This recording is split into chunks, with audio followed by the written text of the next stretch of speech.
What's up guys, welcome back to Daniel Talks Football right here on YouTube. I am Daniel and we are back with another video.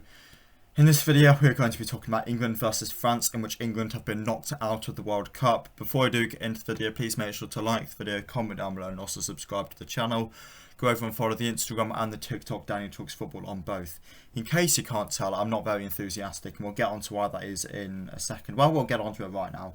England have just lost 2-1 to France in the quarterfinals of the World Cup. Aurelien Tchouameni opened the scoring for France in the 17th minute before Harry Kane equalised from the spot in the 54th. Olivier Giroud then came through and scored for the French again in the 78th before Harry Kane missed from the penalty spot in the 84th minute, which meant that France ended up going on to win the game 2-1. The first place to start, the referee. Now, I don't want to sound like a classic English guy, but Wilton Pereira Sampaio, can we check if he's French? Can we check if he's got any allegiance towards France? He was awful tonight. Okay, he was absolutely awful. The Saka goal, that was on the line. We've seen the image. That was off. That was on the line, and it was a clear and obvious foul. How that wasn't a free kick in the first place? Awful. I know VAR can't go back and give a free kick, but for the ref to not even award that as a foul is genuinely atrocious. That was on the line. That should have been a penalty. He obviously gave England's second penalty shout when Harry Kane, which ended up tucking away. But even for the third penalty, he had to go to the screen to go and have a look at that one when it was a clear and obvious foul.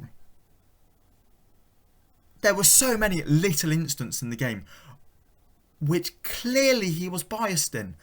So many just fouls which were clear and obvious fouls. Yet he was blind to them. And yet as soon as the English do anything wrong, whistle and it's a foul. Easy. People are complaining that Theo Hernandez should have got a red card for the penalty. I'm not one of them. Double consequence is a thing, and because it was a penalty, I don't think there should have been a red card. But Griezmann was within a shout of getting a second yellow card throughout the whole game. How did he not get one? I'm genuinely appalled at that referee tonight. What's his name again? Sampaio. Atrocious. Why this game was selected for ITV is beyond me as well, because we don't do well on ITV, so stop giving England games to ITV, please. Important England games. And then the next man I've got to highlight, Gareth Southgate. We'll get onto the positives in a second because we were the better side in this. But Gareth Southgate, resign. I'm recording this at 9:22 just in case he has actually come out and resigned. The substitutions tonight were awful. The first substitution was not made until Olivier Giroud put France 2-1 up. We should have been making changes when we were on top in the 60th minute. We were on top, we should have gone for it. Phil Foden I thought was atrocious tonight. You needed pace to run at that French defence. Conte is not a right back. So why are you getting Phil Foden to run at him? Bring on Bukayo Saka. Don't bring on Bukayo Saka, he's already on the pitch. Bring on Raheem Sterling, bring on Marcus Rashford. Bring on one of them two to attack him, to go at him. Expose him. You should have done that in the 60th minute when you realised Phil Foden was not going to do that. He doesn't have the pace to do that.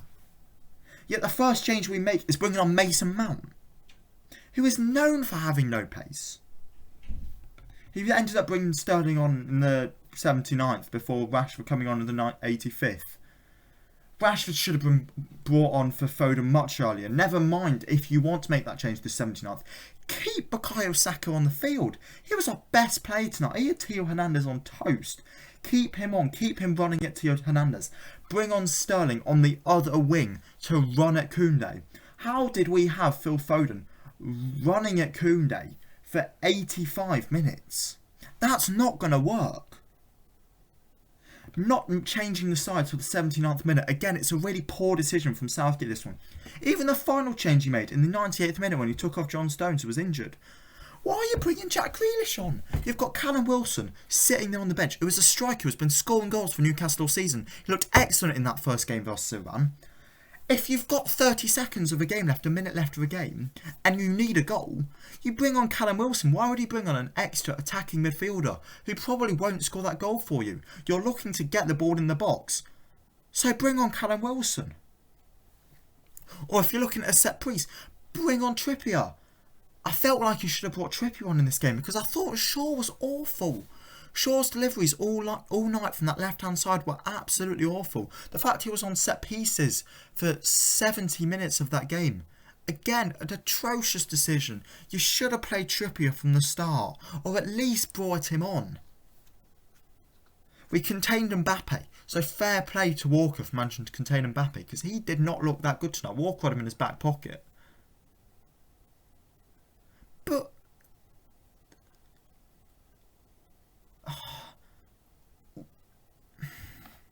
we were the better side. And that's what I hate coming out of this. I've got so much pent-up anger towards the ref. And a lot of pent-up anger towards Southgate. People know I'm Southgate out, and I've been Southgate out for a long time. His defensive mindset, his changes aren't good enough. He went for the 4-2-3-1 today, the 4-3-3 formation. Fair play to him for doing that. Even in my preview video, I said we should play a 5 at the back to contain Mbappe. We should go for a Walker-Trent combo to help contain Mbappe. There were times during that game when I still feel like that would have been the better decision with Theo Hernandez bombing on. But with Saka really dominating him sort of in the second half, that wasn't an issue yet as much. So fair play to him for going attacking. But he didn't change the game early enough. I really don't want to have to speak about positives because I'm not feeling positive at all. I never rated Southgate when he was at Middlesbrough. And we'll get on to who should replace him in a second because it's time for him to go. Gareth Southgate's time at England is up. But before we do get on to that, I want to mention Bukayo Saka, absolutely excellent tonight. Just incredible, genuinely. He had Theo Hernandez on toast, as I've already said, and I thought he was excellent. Jordan Henderson as well, I want to mention him leading that press. He had so much passion. I think he had too much passion at times, but and he really wanted to show the world what he could do tonight. This is probably his last World Cup, and he really wanted to leave everything out there on the field tonight, and he did that. The pressing from Henderson tonight I thought was absolutely excellent.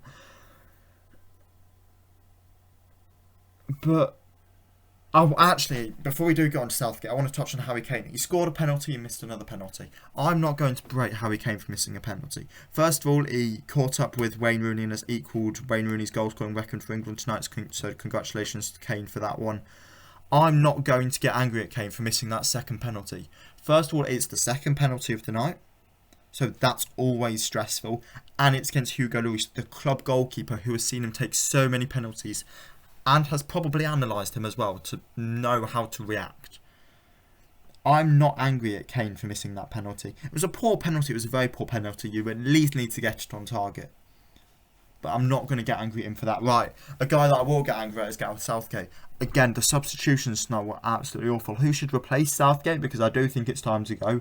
It's 9:28 as of recording this. I'm still hoping to see a notification pop up to say Southgate has been fired or has resigned, whatever. I don't care at this point.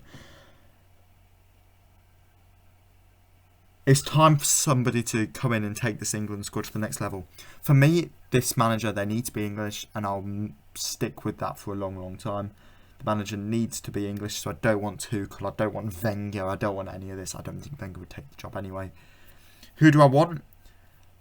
First, before we talk about who we do want, or who I want, remember what Southgate was in club football. Southgate was a failed manager at Middlesbrough. So just keep that in mind, a failed manager at Middlesbrough. It doesn't matter if you're not particularly good in club football. So my two options is between Gerrard and Lampard for me. My first option would be Frank Lampard. He did well with the Chelsea side, with a lot of good players in it. A lot of the young English players in the squad as well. People like who was there? Reece James and Mason Mount. I'd like Lampard. Gerrard would probably be the backup option to that. Southgate's got to go though. You look at some of his decisions about this World Cup. James Maddison was taken to the World Cup. Did not play a single minute. Clearly Southgate took him out of pressure from the media because he knew how much he would be crucified if he did not take James Maddison. If the media want you to take him so much, it's clear he's a good player. How did he not get on the field at any point during this World Cup? I understand he was injured for the first few games.